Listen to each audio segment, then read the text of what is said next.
الحمدللہ والصلاة والسلام علی رسول اللہ وعلی آلہ وصحبہ ومن والہ۔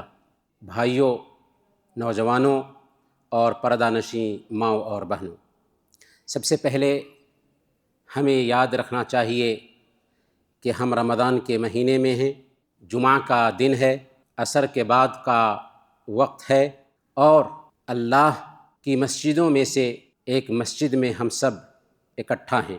قبولیت کا وقت ہے، نہایت قیمتی وقت ہے۔ اس موقع سے ہم اپنا نیک جذبہ آپ تک پہنچانا چاہیں گے کہ ہمیں آپ سب سے اللہ کے لیے محبت ہے، اور اس محبت کے طفیل ہم اللہ رب العالمین سے دعا کرتے ہیں کہ الہ العالمین تو ہم سب کے مسائل حل فرما دے، ہمارے آل و اولاد کی حفاظت فرما، اور ہم سب کو کل قیامت کے دن اپنے عرش کا سایہ نصیب فرمانا، جس دن تیرے سایہ کے علاوہ کوئی اور سایہ نہ ہوگا۔ آمین یا رب العالمین۔ محترم بھائیوں اور بزرگوں، آج کا ٹاپک بہت ہی اہم ہے، ہمیں نہایت ہی اہمیت رکھنے والا ٹاپک دیا گیا ہے، کنتم خیر امت۔ اس ٹاپک میں واقعی ایک پیغام ہے، ایک سبق ہے اور ایک درس ہے جسے ہمیں یہاں سے لے کر کے لوٹنا چاہیے۔ سب سے پہلے میں اپنی بات شروع کروں گا ایک سوال سے۔ ہمارے پاس اس دنیا میں سب سے عظیم نعمت کیا ہے؟ ہو سکتا ہے کسی بھائی کا جواب ہو آنکھ، جس سے ہم دیکھتے ہیں، کسی کا جواب ہو زبان، جس سے ہم بولتے ہیں، کسی کا جواب ہو پیر، جس سے ہم چلتے ہیں، کسی کا جواب ہو صحت جو ہم کو ٹھیک رکھتی ہے، کسی کا جواب ہو اولاد جو دنیا کی زینت ہے۔ یہ سارے جوابات اپنی جگہ پر بالکل صحیح ہیں، کیونکہ یہ دنیا کی نعمتیں ہیں اور عظیم نعمتیں ہیں، لیکن یہ ساری نعمتیں ایک حقیقت رکھتی ہیں کہ یہ وقتی ہیں، چند روزہ ہیں، ایک وقت آئے گا کہ ہماری آنکھ بند ہوگی اور یہ ساری نعمتیں جاتی رہیں گی۔ لیکن ایک نعمت دنیا میں ہمیں حاصل ہے جو دنیا میں بھی ہمیں فائدہ دے رہی ہے اور آخرت میں بھی فائدہ دے گی۔ وہ نعمت اسلام کی نعمت ہے، ایمان کی نعمت ہے۔ گویا کہ دنیا میں سب سے عظیم نعمت اگر کوئی ہو سکتی ہے تو وہ نعمت ہے جسے ہم اسلام کی نعمت یا ایمان کی نعمت کہتے ہیں۔ جو آدمی اس نعمت سے محروم ہو وہ دنیا کا سب سے محروم انسان ہے۔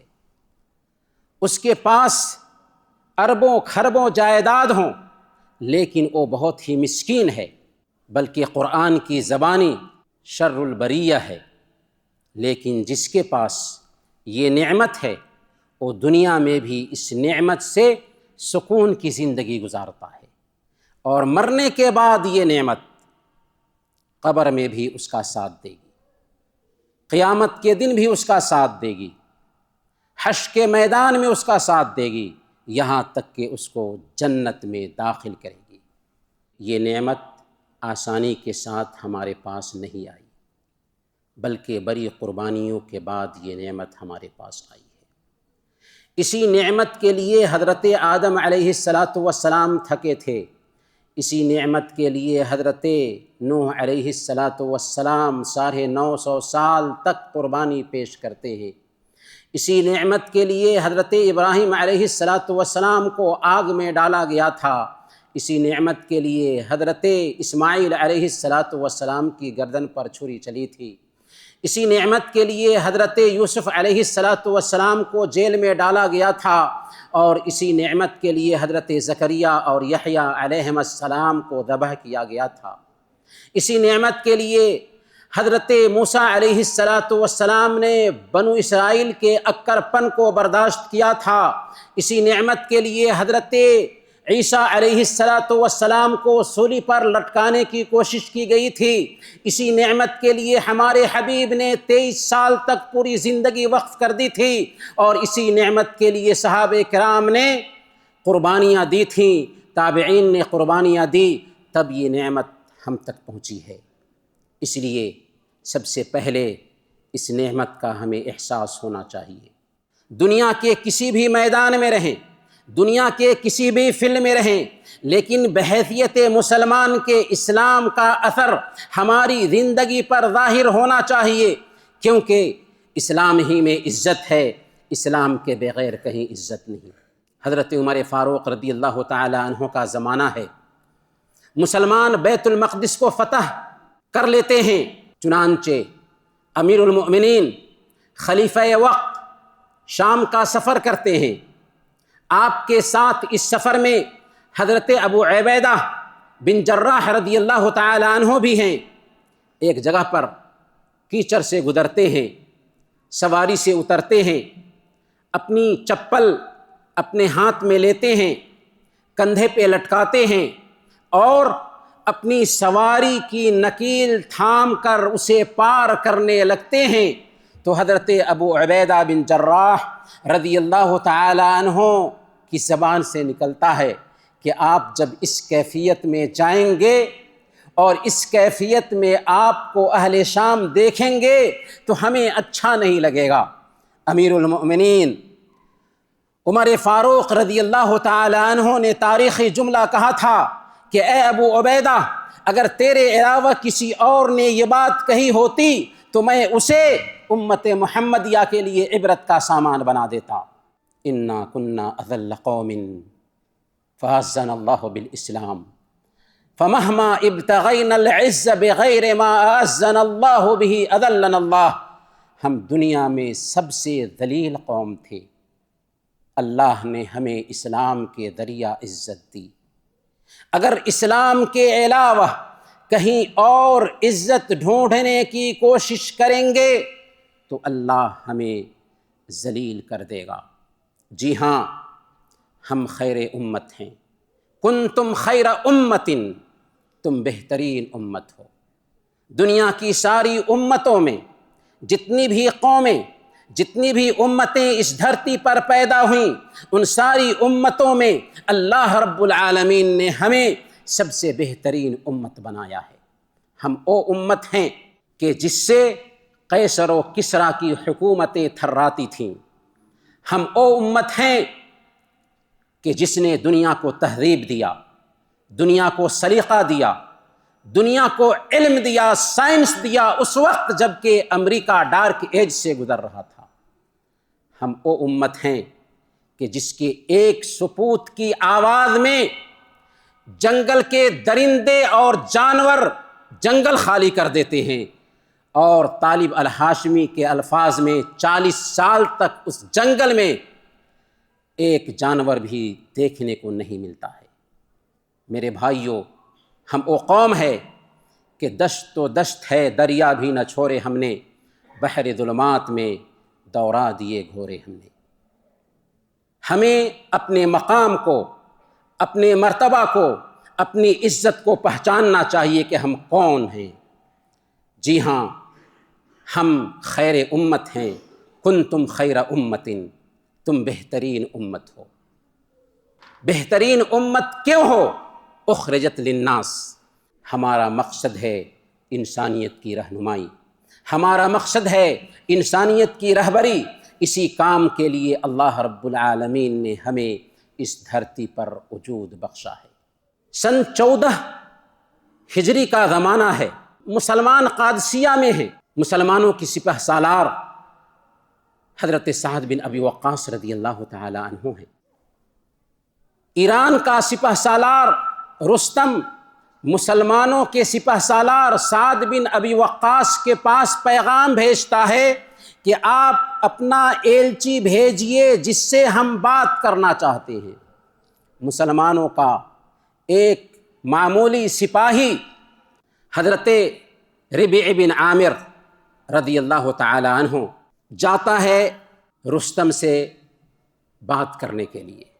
رستم سے ملاقات ہوتی ہے تو رستم پوچھتا ہے کہ آپ کیوں آئے ہیں، کیا مقصد ہے آپ کا؟ آج جیسے امریکہ اور یورپ ہے ویسے اس وقت رستم تھا۔ حضرت ربیع بن عامر رضی اللہ تعالی عنہ جو ایک معمولی سپاہی ہیں، ربیع بن عامر رضی اللہ تعالیٰ عنہ جواب دیتے ہیں، اللہ ابتعثنا لنخرج من شاء من عبادت العباد الى عبادت اللہ ومن ضیق الدنیا الى سعتها ومن جور الادیان الى عدل الاسلام۔ اللہ تعالیٰ نے ہمیں اس لیے وجود میں لایا ہے تاکہ ہم انسانوں کی عبادت سے نکال کر اللہ کی عبادت کی طرف لے جائیں، تاکہ ہم انسانوں کو دنیا کی تنگی سے اسلام کی کشادگی کی طرف لے جائیں، تاکہ ہم انسانوں کو دھرموں کے ظلم و ستم سے نکال کر اسلام کے عدل و انصاف کی طرف لے جائیں۔ ایک معمولی فوجی ہے لیکن رستم کے دربار میں نہایت ہی ہمت اور حوصلے کے ساتھ بات کر رہا ہے۔ جی ہاں، مسلمان کی یہی کیفیت ہوتی ہے کیونکہ اس کے پاس اسلام ہے۔ میرے بھائیوں، ہم خیر امت ہیں، ہمیں انسانوں کے لیے وجود میں لایا گیا ہے، ہمارا کام ہے انسانوں کی رہبری کرنا۔ اللہ نے فرمایا اس کی وضاحت کرتے ہوئے، تأمرون بالمعروف وتنہون عن المنکر، تم بھلائی کا حکم دیتے ہو اور برائی سے روکتے ہو، وتؤمنون باللہ، اور اللہ پر ایمان رکھتے ہو۔ گویا کہ ہمارا اہم کام کیا ہوا کہ ہم انسانوں کو بھلائی کی طرف بلاتے ہیں، انسانوں کو برائی سے روکتے ہیں اور اللہ پر ایمان رکھتے ہیں۔ ایمان کے ساتھ ساتھ لوگوں کو ایک اللہ کی طرف بلانا یہ ایسا وسیلہ ہے کہ جس کے لیے اللہ رب العالمین نے ہمیں پیدا کیا ہے۔ سورہ العصر کی تلاوت کیجئے، والعصر ان الانسان لفی خسر الا الذین آمنوا وعملوا الصالحات وتواصوا بالحق وتواصوا بالصبر۔ قسم ہے زمانہ کی، انسان سارے کے سارے گھاٹے میں ہیں، گھاٹے میں تھے، گھاٹے میں رہیں گے، کیونکہ زمانہ تین طرح کا ہوتا ہے، جو گزر گیا، جس سے ہم گزر رہے ہیں، اور جو آنے والا ہے۔ اللہ نے گویا کہ کہا کہ سارے انسان گھاٹے میں تھے، گھاٹے میں ہیں اور گھاٹے میں رہیں گے بھی۔ فائدے میں کون ہے؟ اللہ تعالیٰ نے 4 صفات کے حاملین کو چھانٹ کر نکالا کہ یہی فائدے میں ہیں: ایمان، عمل، دعوت اور صبر۔ یہ 4 صفات جن کے اندر پائے جائیں گے وہی فائدے میں ہیں۔ گویا کہ ایمان کے ساتھ ساتھ عمل کی ضرورت ہے، اور جس دین پر ہم عمل کر رہے ہیں اس دین کی طرف انسانوں کو دعوت دینے کی ضرورت ہے، اور پھر اس راستے میں اگر تکلیف آتی ہے، پریشانی آتی ہے تو صبر کرنے کی ضرورت ہے۔ گویا کہ لوگوں کو اسلام کی طرف دعوت دینا یہ کوئی سیکنڈری کام نہیں، یہ کوئی ثانوی کام نہیں، بلکہ یہ ضروری کام ہے۔ اسی کے لیے ہمیں وجود میں لایا گیا ہے، اسی میں ہماری کامیابی ہے، اور اگر اس کو ہم نہیں اپناتے ہیں تو ہلاکت اور تباہی ہے۔ صحیح ابن حبان کی روایت ہے، حضرت عائشہ صدیقہ رضی اللہ تعالی عنہا بیان کرتی ہیں، ایک دن اللہ کے نبی صلی اللہ علیہ وسلم گھر تشریف لائے، آپ کے چہرے کی کیفیت بدلی ہوئی تھی۔ ہم نے بھانپ لیا کہ کوئی خاص بات ضرور ہے۔ آپ نے وضو کیا، کسی سے کچھ بات نہیں کی اور گھر سے نکل گئے، مسجد گئے۔ ہم نے دیوار سے کان لگا لیا تاکہ سن سکوں کہ آپ کیا بات کرنا چاہتے ہیں۔ چنانچہ مسجد میں آتے ہیں، ممبر پر چڑھتے ہیں، اللہ کی حمد و ثنا بیان کرتے ہیں اور کہتے ہیں، یا ایھا الناس ان اللہ تبارک و تعالی یقول لکم مروا بالمعروف وانہوا عن المنکر قبل ان تدعونی فلا اجیبکم وتسألونی فلا اعطیکم وتستنصرونی فلا انصرکم۔ اے لوگو، اللہ فرماتا ہے بھلائی کا حکم دو، برائی سے روکو۔ اگر ایسا نہیں کرتے ہو تو وقت آ جائے گا کہ تم مجھے پکارو گے، میں تمہاری پکار نہیں سنوں گا، تم مجھ سے مانگو گے، میں تمہاری دعا نہیں قبول کروں گا، تم مجھ سے مدد طلب کرو گے، میں تمہاری مدد نہیں کروں گا۔ حضرت عائشہ صدیقہ رضی اللہ تعالیٰ عنہ فرماتی ہیں کہ بس یہی پیغام دیا اور ممبر سے اتر آئے۔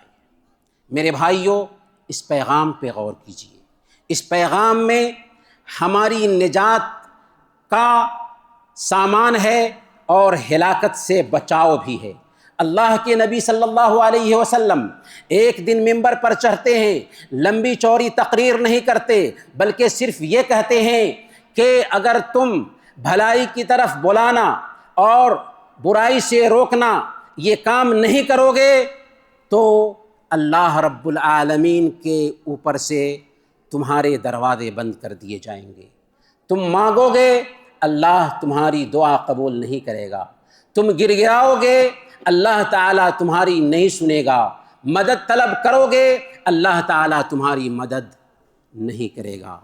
گویا کہ دعوت میں ہمارے تمام مسائل کا حل ہے۔ یہ دعوت ایسی دعوت ہے کہ میرے بھائیوں، اس دعوت کے لیے ہماری ضرورت نہیں ہے۔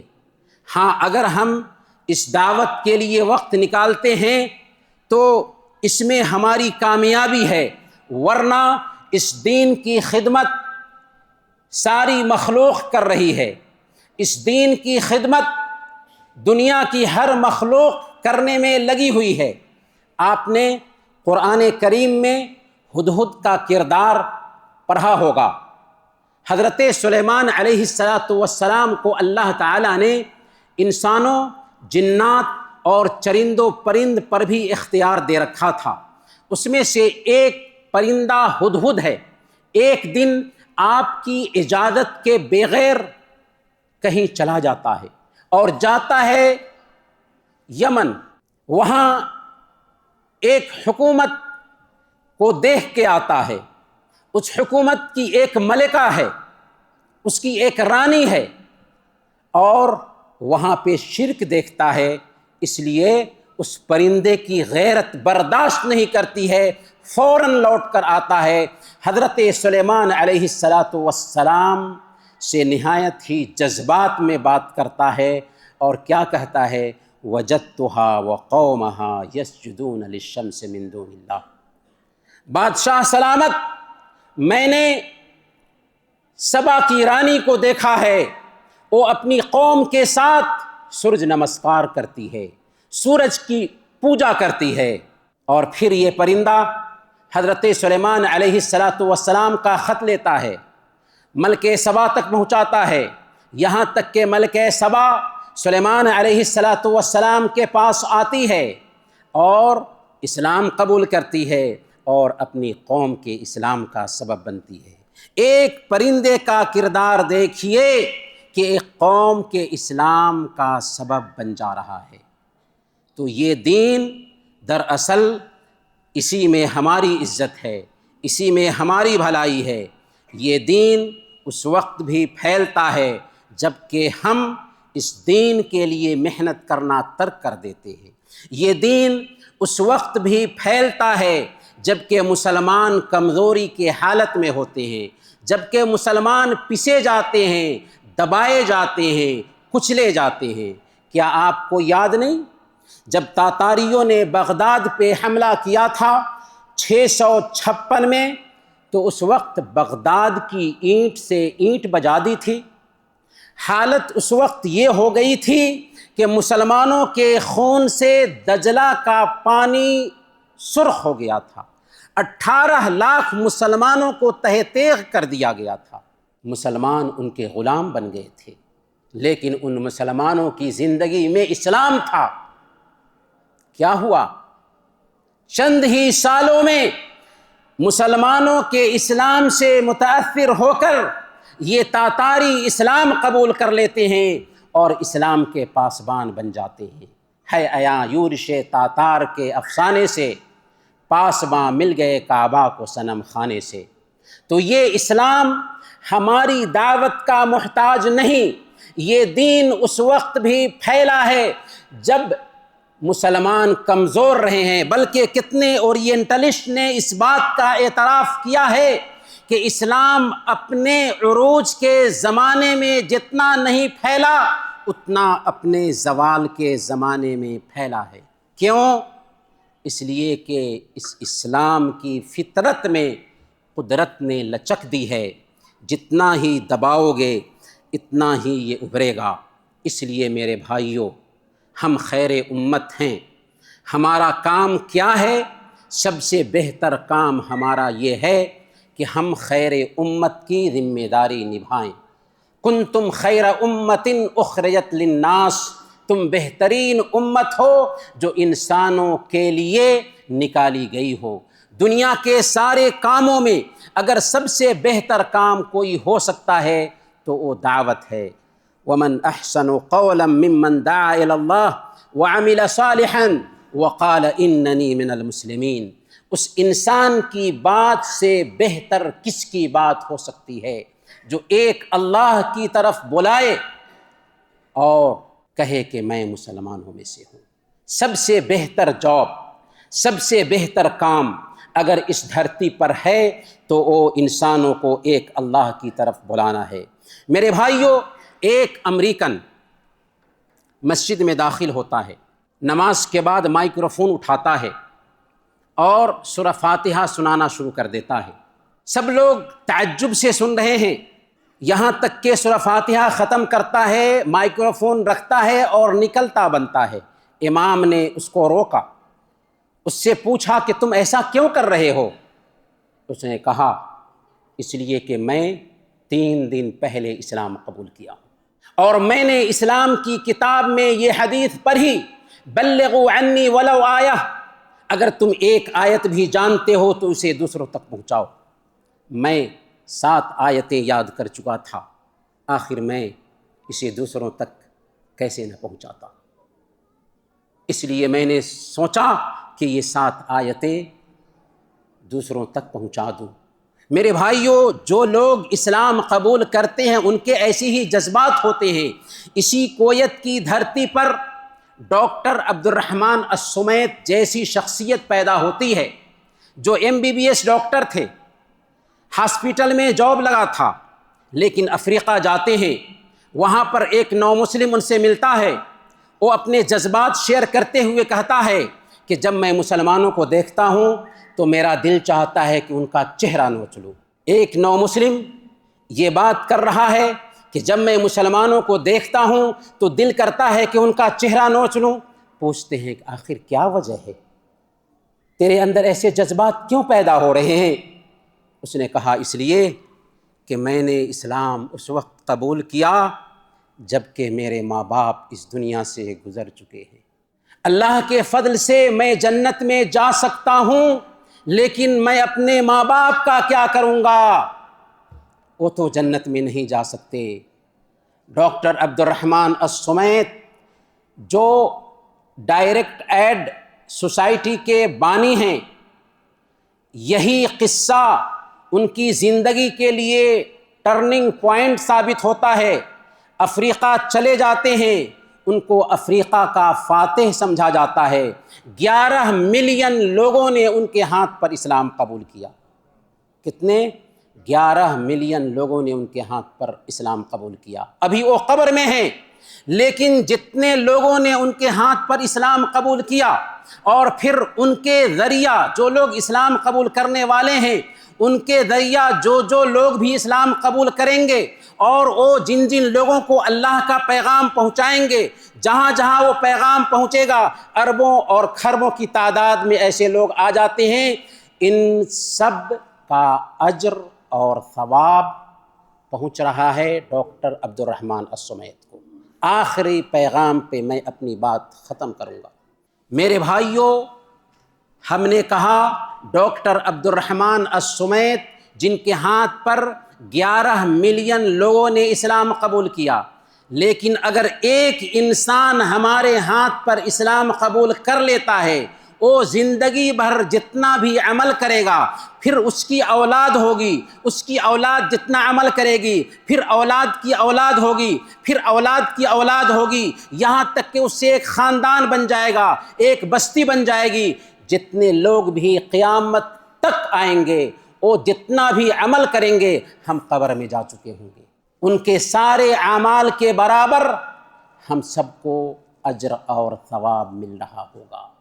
اس سے بڑھ کر نیکی کا سودا اور کچھ نہیں ہو سکتا۔ اس لیے میرے بھائیو، ہمیں چاہیے کہ ہم اپنے کاموں میں لگنے کے ساتھ ساتھ اس پیغام پہ دھیان دیں۔ کون سا پیغام؟